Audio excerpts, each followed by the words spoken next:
اعوذ بالله من الشیطان الرجیم بسم الله الرحمن الرحیم. ګرانو زده کوونکو، نن به تاسو ته د دویم څپرکي د ټولو درسونو خلاصه ووایم. لومړی ډاټا، لومړني راټول شوي معلومات چې هغه تحلیل شوي نه وي ډاټا بلل کیږي.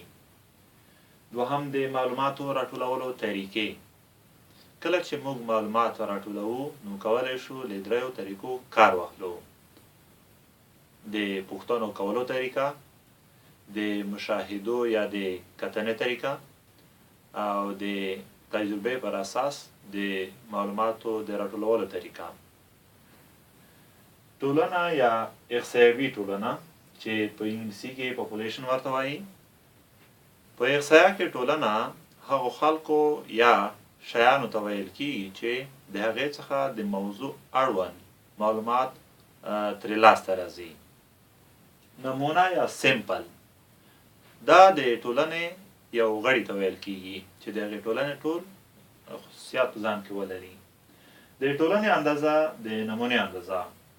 د ټولنې د غړو شمېر ته د ټولنې اندازه وایي او د نمونو شمېر ته بیا د نمونې اندازه وایي. د ټولنې د پیژندنې لپاره باید تصادفي نمونه په ټولنه کې وټاکل شي. کله چې موږ غواړو ټولنه وپیژنو نو د هغې لپاره باید یوه نمونه چې هغه تصادفي نمونه وي، په یو ناڅاپي شکل هغه انتخاب کیږي، دغسې یوه نمونه باید انتخاب شي تر څو د هغې پر اساس بیا د ټولنې ټول خصوصیات په صحیح معنی سره وپیژندل شي. د نمونې یا د تصادفي نمونې د ټاکلو لپاره درې خبرې باید موجودې وي. لومړی خبره دا چې د نمونې یا د تصادفي نمونې د ټاکلو امکان باید موجود وي. دوهم دا چې مخکې له مخکې موږ باید د هغې په اړه قضاوت ونه شو کړلی. دا خبره ډیره مهمه ده. کله چې موږ مخکې له مخکې قضاوت وکړو چې دغه شان یو شی دی نو بیا ضرورت نشته چې موږ تصادفي نمونه بیا انتخاب کړو. دریمه خبره ده چې په نمونه کې د نمونې ټول غړي برابره برخه ولري. کله چې په ټولنه کې موجوده غړي چې هر یو نمونه کېدلی شي، دغه ټول باید یو شان ځانګړنې لرونکي وي. بیا د هغې څخه که موږ یوه نمونه انتخاب کړو د هغې ټولنې نمایندګي کولی شي. بله خبره تصادفي متحول او د هغې ډولونه.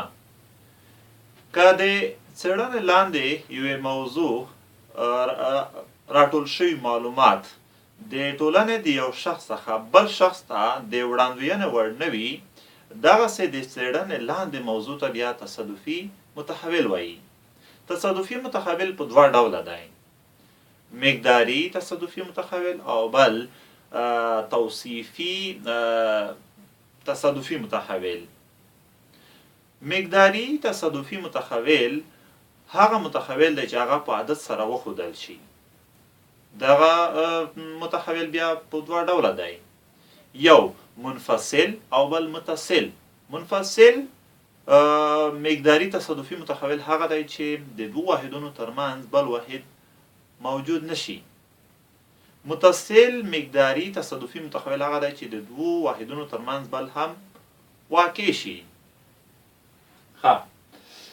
او د توصیفي تصادفي متحول تعریف دا دی چې هر هغه متحول چې په عدد سره ونه ښودل شي په خپله توصیفي تصادفي متحول دی. فریکونسي د یو شي تکراري شمېر ته د هغې فریکونسي وایي. مثال، که تور بوټونه 10 جوړې موجودې وي نو موږ ویلی شو چې د تورو بوټانو فریکونسي 10 ده. همداشان د فریکونسۍ جدول چې دلته په لنډیز کې یادونه نه ده شوي، هغه جدول دی چې په هغه کې شیان او د هغوی فریکونسي ذکر شوي وي. د فریکونسۍ جدول ورته وایي. انځوریز ګراف انځوریز ګراف دغسې یو ګراف ته ویل کېږي چې په هغه کې د انځورونو پر اساس معلومات او د هغوی اړوند نوره ځانګړنې مشخص کېږي تر څو خلک په اسانۍ وکړی شي د معلوماتو څخه ګټه واخلي او د هغوی په مفهوم باندې ځانونه پوه کړي. موډ او اوسط. موډ هر هغه شی چې زیاته فریکونسي ولري موډ دی. فرض کړئ چې په سږني کال د ژمي په موسم کې تور رنګي نوي جمپر زیات خرڅېږي نو ویلی شو چې علت یې دا دی چې د دې فریکونسي زیاته ده ځکه چې مشتریان یې ډېر دي. د مشتریان په خپله د دغو جمپرو لپاره د فریکونسۍ حیثیت لري. او په دې کې مو یوه دوې خبرې نوره هم کړې وې او ویلي مو چې ممکن په شیانو کې هیڅ موډ موجود نه وي، ممکن چې له یو څخه زیات موډونه موجود وي.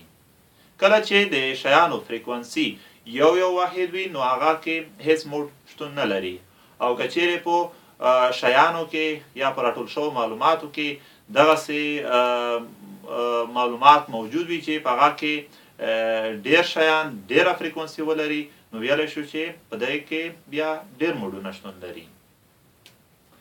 اوسط بیا دې ته ویل کېږي چې د معلوماتو مجموعه د معلوماتو په شمیر باندې.